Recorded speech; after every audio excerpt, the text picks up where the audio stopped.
For my research project, I decided to cover the topic of global world happiness and what makes the happiest population in the world. The term happiness has been defined as the experience of joy, contentment, or positive well-being combined with a sense that one's life is good, meaningful, and worthwhile. We have been measuring happiness by using the World Happiness Index, which is based on 7 indicators: GDP per capita, social support, healthy life expectancy, freedom to make life choices, level of generosity, perceptions of corruption, the country's own perception of doing better or worse than other countries. These indicators are good, but have been found to have a lot of errors. Happiness is subjective, and happiness for a person can be compensated in certain areas in other that they lack. For example, if a person has a low life expectancy but high levels of freedom and social support, they would score lower than the average person who lacks all of those.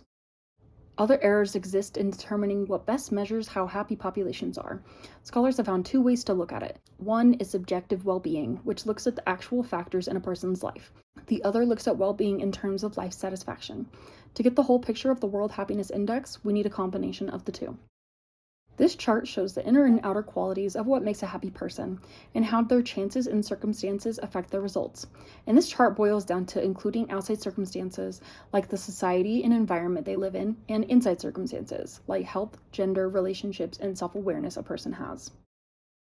Policymakers should want to provide a good quality of life for the inhabitants, not only because voters want that, but also because citizens' quality of life typically fits other policy goals, such as economic development and political stability in the region. For that reason, policymakers want to know how well the area is doing now and has progressed over time. The Danish Ministry of Environment stated that it is no longer possible to imagine a future where the pursuit of happiness is not somehow connected to sustainability. As the human species continues its quest for happiness and well-being, there is a growing awareness of how sustainability and happiness can go hand in hand. And with all this information, I wondered what kind of person could be the happiest person in the world. So starting off with gender, surveys generally show that women report higher overall life satisfaction than men globally. Yet, women are worse off in many ways. They tend to be less educated, earn less, report worse health, and enjoy fewer opportunities. Then why do women report higher life satisfaction than men do? Unequal access to resources and attitudes towards gender is connected with levels of unhappiness. Women are often at a disadvantage or often excluded from societal resources and opportunities, which leads to unhappiness. However, women have better ways of coping with this stress than men do, and find the balance and harmony they need in relationships and friends with other women. Many societies are commonly male-dominated, and male societal privilege might bring a sense of higher well-being. In men, high levels of happiness are correlated with living with a spouse, achievement in occupation, and family life. So men typically cope with their stress through their wife or kids to help take their mind off of the stress of their occupation. Research cited by experts like Paul Dolan on happiness indicates that women who are unmarried and childless are the happiest subgroup, experiencing better health and longer lifespans. As far as dating couples, studies discussed by researcher Stephanie Kuntz suggest that same-sex couples who share tasks more equally often report higher satisfaction than heterosexual couples. Since women also value social relationships over most things, women who have solid friend groups, families, or others that they can rely on report being the most happy.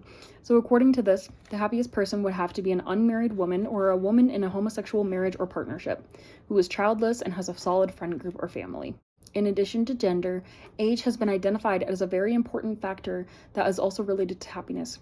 Distribution of happiness by age indicates younger and older adults tend to show higher levels of happiness compared to middle-aged adults. Middle-aged adults aging from 40 to 50 typically have high work-related stress, caregiving responsibilities, childcare and elder care, and intense social comparison.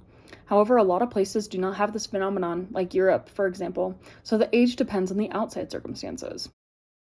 If we take out the responsibilities and say that you do not have a high-stress job, children, parents to take care of, and you have a well-off social group, theoretically, you can be any age and be the happiest. So according to this, the happiest woman would need to be childless, free of parental responsibilities, and has a low-stake job that she enjoys.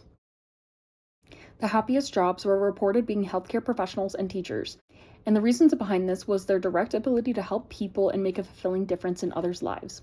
In the previous study I mentioned on age, high work-related stress was found to be one of the reasons why midlife is the least happy in a person's life cycle. Healthcare professionals and teachers have one of the highest stress jobs out there, but it is overcompensated by the fact that it is directly related to helping people and leaving a lasting impact. This leads to high levels of life satisfaction that overpower the stress, especially if the workplace is a healthy and supportive one. According to the World Happiness Index and its 7 happiness indicators, Finland scored highest on the World Happiness Index, so in order to be the happiest woman in the world, you would have to move to Finland.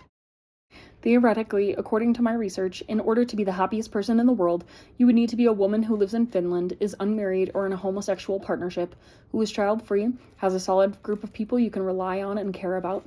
You can be any age, free of parental responsibilities, and have a job that is fulfilling enough to make a difference by helping others.